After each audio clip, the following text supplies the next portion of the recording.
The test is in 4 sections.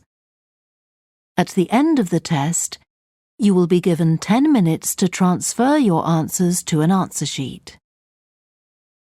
Now turn to Section 1. Section 1. You will hear a young man phoning a town's youth council. First, you have some time to look at questions 1 to 5.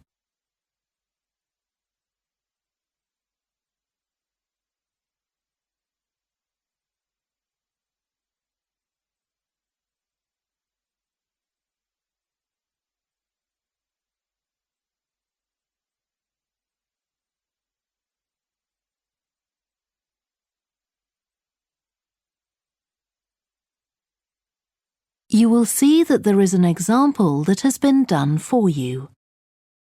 On this occasion only, the conversation relating to this will be played first. Good morning, Youth Council. Caroline speaking. Oh, hello. I'm interested in standing for election to the Youth Council, and I was told to give you a call. That's good. Could I have your name, please? Yes, it's Roger Brown. Thank you. The young man's name is Roger Brown, so Brown has been written in the space. Now we shall begin. You should answer the questions as you listen, because you will not hear the recording a second time. Listen carefully and answer questions 1 to 5. Good morning, Youth Council. Caroline speaking. Oh, hello. I'm interested in standing for election to the Youth Council, and I was told to give you a call. That's good. Could I have your name, please? Yes, it's Roger Brown. Thank you. I'm Caroline, the Youth Council Administrator. So, do you know much about what the council does, Roger? I've talked to Stephanie. I think she's the chair of the council. That's right. And she told me a lot about it. How it's a way for young people to discuss local issues, for example, and make suggestions to the town council. That's what made me interested. Fine. Well, let me take down some of your details. First of all, how old are you? You know the council is for young people aged from 13 to 18. I've just turned 18. And where do you live, Roger? Well, that's a bit complicated. At the moment, I'm looking for a flat to rent here, so I'm in a hostel from Monday to Friday. I go back to my parents' place at the weekend. OK, so where's the best place to send you some information about the council? Oh, to my parents' address, please. That's 17 Buckley Street, Buckleigh Street, Stamford, Lincolnshire. Though you don't really need the county. Oh, I know Stamford. It's a lovely town. And what's the postcode? PE9 7QT. Right, thank you. So are you working here or are you a student? I started studying at the university a couple of weeks ago, and I've got a part-time job for a few hours a week. What do you do? Well, I've done several different things.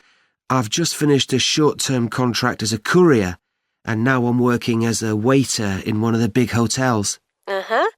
That can't leave you much time for studying. Oh, it's not too bad. I managed to fit it all in. What are you studying? My ambition is to go into Parliament eventually, so my major subject is politics. That's partly why I think the Youth Council is important and want to be a part of it. And I suppose you're also taking a minor subject, aren't you? I know a lot of people study economics too. I chose history. To be honest, I'm not finding it as interesting as I expected. Before you hear the rest of the phone call, you have some time to look at questions 6 to 10.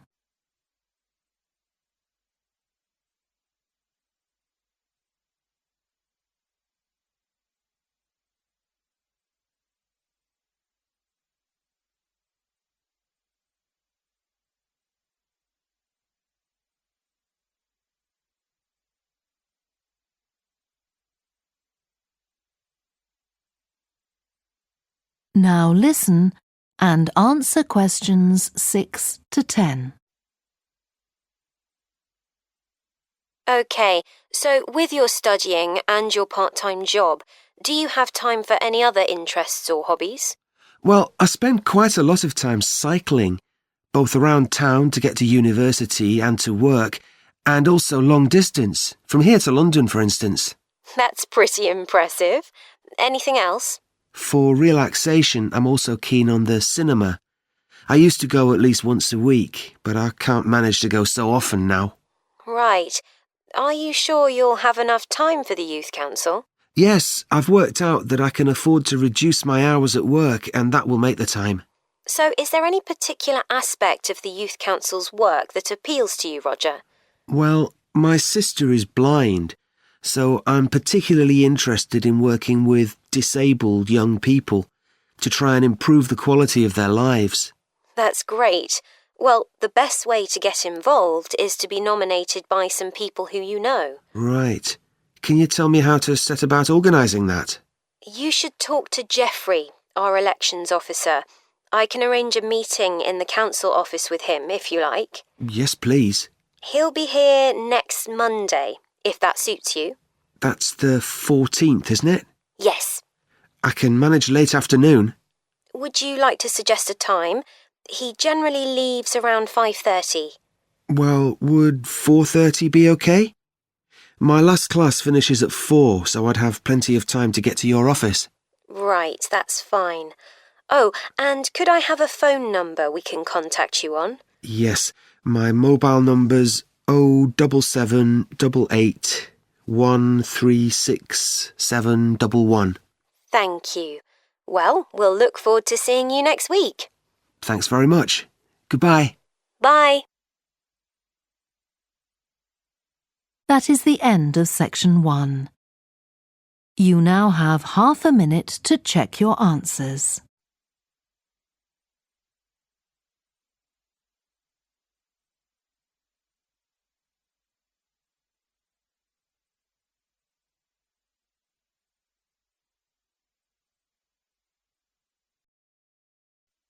Section 2.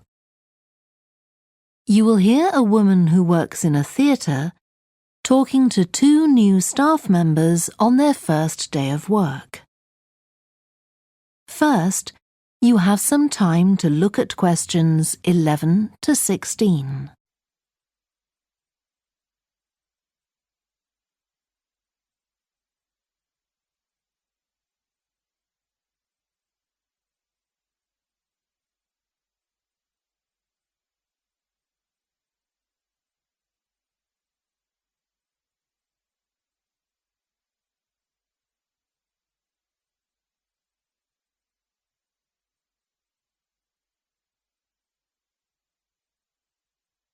Now listen carefully and answer questions 11 to 16. Hi, great to see you. I'm Jodie, and I'll be looking after both of you for the first month you're working here at the Amersham Theatre. I'll tell you something about the theatre now, then take you to meet 2 of the other staff. It's an old building, and it's been modernised several times. In fact, as you can see, we're carrying out a major refurbishment at the moment. The interior has just been repainted, and we're about to start on the exterior of the building. That'll be a big job. The work's running over budget, so we've had to postpone installing an elevator. I hope you're happy running up and down stairs. When the theatre was built, people were generally slimmer and shorter than now, and the seats were very close together. We've replaced them with larger seats, with more legroom. This means fewer seats in total, but we've taken the opportunity to install seats that can easily be moved to create different acting spaces. We've also turned a few storerooms over to other purposes, like using them for meetings. We try hard to involve members of the public in the theatre. One way is by organising backstage tours, so people can be shown round the building and learn how a theatre operates. These are proving very popular. What we're finding is that people want to have lunch or a cup of coffee while they're here. So we're looking into the possibility of opening a cafe in due course. We have a bookshop which specialises in books about drama, and that attracts plenty of customers. Then there are 2 large rooms that will be decorated next month, and they'll be available for hire, for conferences and private functions, such as parties. We're also considering hiring out costumes to amateur drama clubs. Now I want to tell you about our workshops. We recently started a programme of workshops that anyone can join.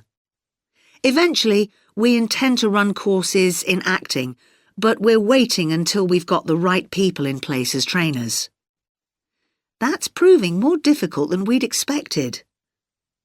There's a big demand to learn about the technical side of putting on a production, and our lighting workshop has already started with great success. We're going to start one on sound next month. A number of people have inquired about workshops on makeup, and that's something we're considering for the future. A surprise success is the workshop on making puppets. We happen to have someone working here who does it as a hobby, and she offered to run a workshop. It was so popular, we're now running them every month. Before you hear the rest of the talk, you have some time to look at questions 17 to 20.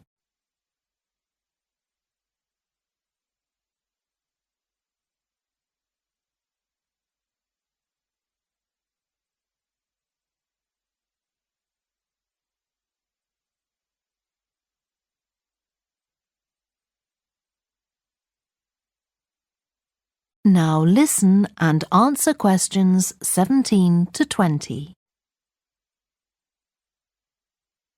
Now, a word about the layout of the building. The auditorium, stage and dressing rooms for the actors are all below ground level. Here on the ground floor, we have most of the rooms that the public doesn't see. The majority are internal, so they have windows in the roof to light them. Standing here in the foyer, you're probably wondering why the box office isn't here, where the public would expect to find it. Well, you might have noticed it on your way in. Although it's part of this building, it's next door, with a separate entrance from the road. For the theatre manager's office, you go across the foyer and through the double doors. Turn right, and it's the room at the end of the corridor, with the door on the left. The lighting box is where the computerized stage lighting is operated, and it's at the back of the building. When you're through the double doors, turn left, turn right at the water cooler, and right again at the end. It's the second room along that corridor. The lighting box has a window into the auditorium, which of course is below us.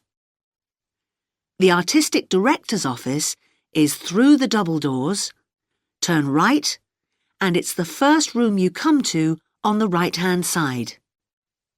And finally, for the moment, the room where I'll take you next, the relaxation room. So, if you'd like to come with me. That is the end of section 2. You now have half a minute to check your answers.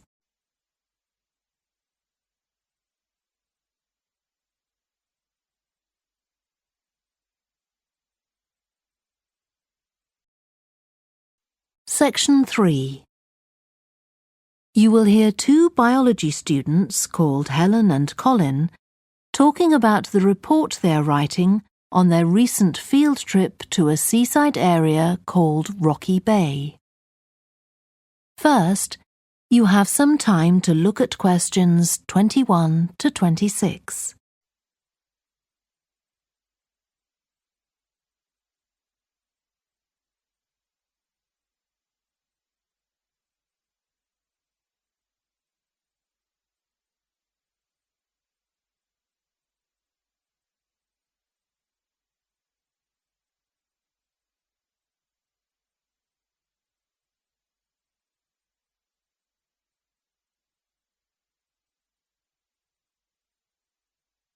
Now listen carefully and answer questions 21 to 26. I've brought my notes on our biology field trip to Rocky Bay, Colin, so we can work on our report on the research we did together. OK. I've got mine too. Let's look at the aims of the trip first. Right. What did you have? I just put something about getting experience of the different sorts of procedures used on a field trip. But we need something about what causes different organisms to choose particular habitats. I agree. And something about finding out how to protect organisms in danger of dying out. In our aims? But we weren't really looking at that. I suppose not. OK, now there's the list of equipment we all had to bring on the field trip. What did they tell us to bring a ruler for? It was something about measuring the slope of the shore. But of course we didn't need it because we were measuring wind direction and we'd brought the compass for that.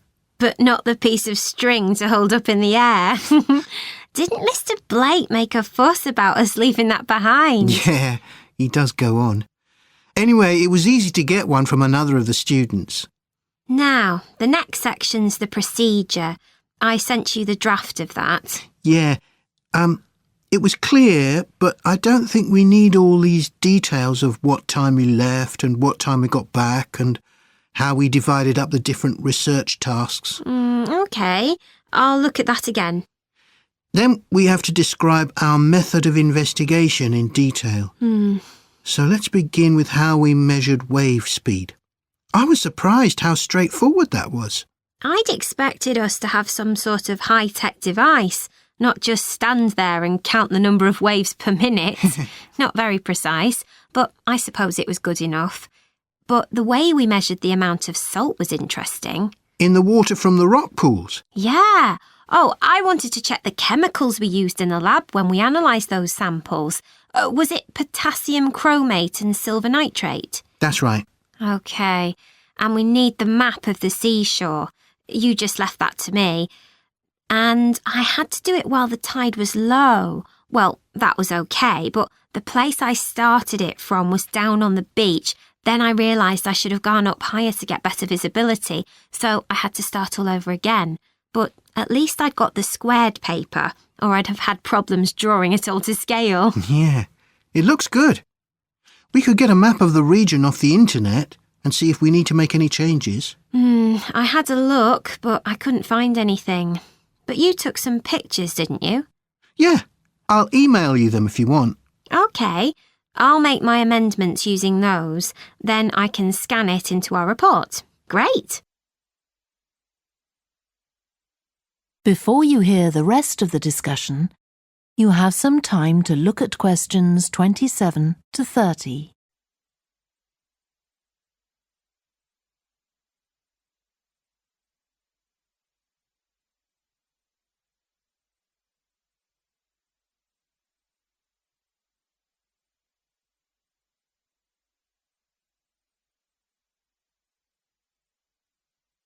Now listen and answer questions 27 to 30. Now, when we get to our findings, I thought we could divide them up into the different zones we identified on the shore and the problems organisms face in each zone. So for the highest area... The splash zone? Yeah, we found mostly those tiny shellfish that have strong hard shells that act as protection. But not from other organisms that might eat them, predators. No, that's not the main danger for them, but the shells prevent them from drying out because they're in the open air for most of the time. Right. And since they're exposed, they need to be able to find some sort of shelter or cover themselves up so they don't get too hot. Then in the middle and lower zones nearer the sea, we need to discuss the effects of wave action. Yes, and how organisms develop structures to prevent themselves from being swept away or even destroyed by being smashed against the rocks. I haven't done anything on the geological changes. I don't know what to put for that. No, we weren't concentrating on that. Maybe we need to find some websites. Good idea. I've got the lecture notes from Mr. Blake's geology course, but they're too general. But we could ask him which books on our reading list might be most helpful. Right. OK. Now, I did a draft of the section of sources of possible error in our research, but I don't know if you agree. For example, the size of the sample and whether it's big enough to make any general conclusions from. But I thought actually we did have quite a big sample. We did. And our general method of observation seemed quite reliable. But we might not be all that accurate as far as the actual numbers go. Yeah, we might have missed some organisms, if they were hiding under a rock, for example. I wasn't sure about the way we described their habitats.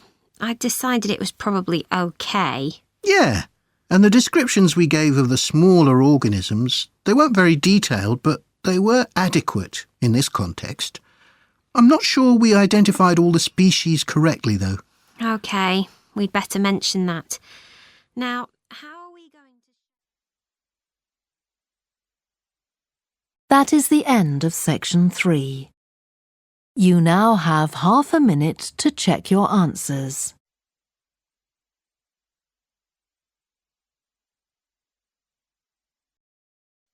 Section 4.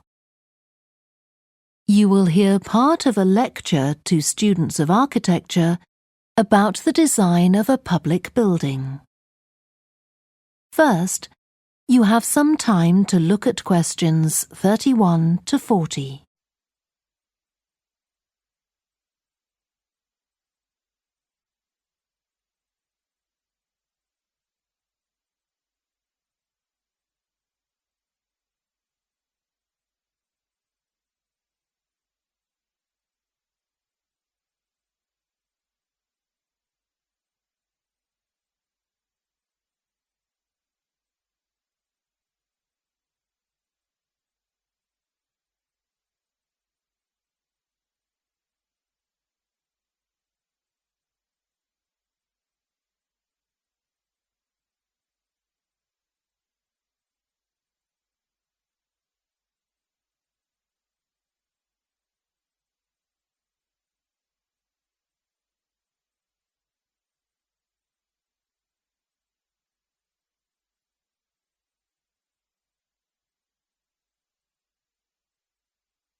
Now listen carefully and answer questions 31 to 40. We've been discussing the factors the architect has to consider when designing domestic buildings. I'm going to move on now to consider the design of public buildings, and I'll illustrate this by referring to the new Taylor Concert Hall that's recently been completed here in the city. So, as with a domestic building, when designing a public building, an architect needs to consider the function of the building. For example, is it to be used primarily for entertainment, or for education, or for administration? The second thing the architect needs to think about is the context of the building. This includes its physical location, obviously, but it also includes the social meaning of the building, how it relates to the people it's built for. And finally, for important public buildings, the architect may also be looking for a central symbolic idea on which to base the design, a sort of metaphor for the building and the way in which it is used. Let's look at the new Taylor Concert Hall in relation to these ideas. The location chosen was a site in a run-down district that has been ignored in previous redevelopment plans. It was occupied by a factory that has been empty for some years. The whole area was some distance from the high-rise office blocks of the central business district and shopping centre, but it was only 1 kilometre from the ring road. The site itself was bordered to the north by a canal, which had once been used by boats bringing in raw materials when the area was used for manufacturing. The architect chosen for the project was Tom Harrison. He found the main design challenge was the location of the site in an area that had no neighbouring buildings of any importance. To reflect the fact that the significance of the building in this quite run-down location was as yet unknown, he decided to create a building centred around the idea of a mystery, something whose meaning still has to be discovered. So, how was this reflected in the design of the building? Well, Harrison decided to create pedestrian access to the building and to make use of the presence of water on the site. As people approach the entrance, they therefore have to cross over a bridge. He wanted to give people a feeling of suspense as they see the building first from a distance and then close up. And the initial impression he wanted to create from the shape of the building as a whole was that of a box. The first side that people see, the southern wall, is just a high, flat wall uninterrupted by any windows. This might sound off-putting, but it supports Harrison's concept of the building, that the person approaching is intrigued and wonders what will be inside. And this flat wall also has another purpose. At night time, projectors are switched on, and it functions as a huge screen onto which images are projected.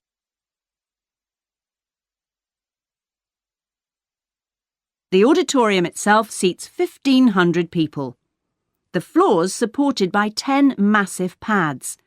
These are constructed from rubber and so are able to absorb any vibrations from outside and prevent them from affecting the auditorium.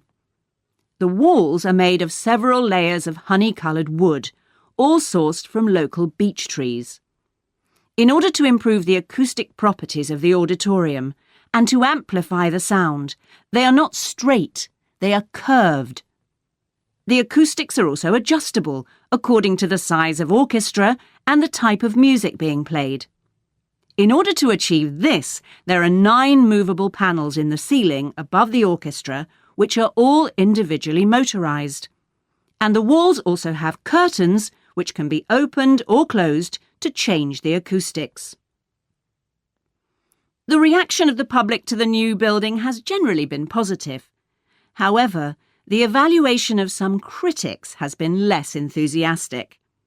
In spite of Harrison's efforts to use local materials, they criticise the style of the design as being international rather than local, and say it doesn't reflect features of the landscape or society for which it is built. That is the end of section 4. You now have half a minute to check your answers.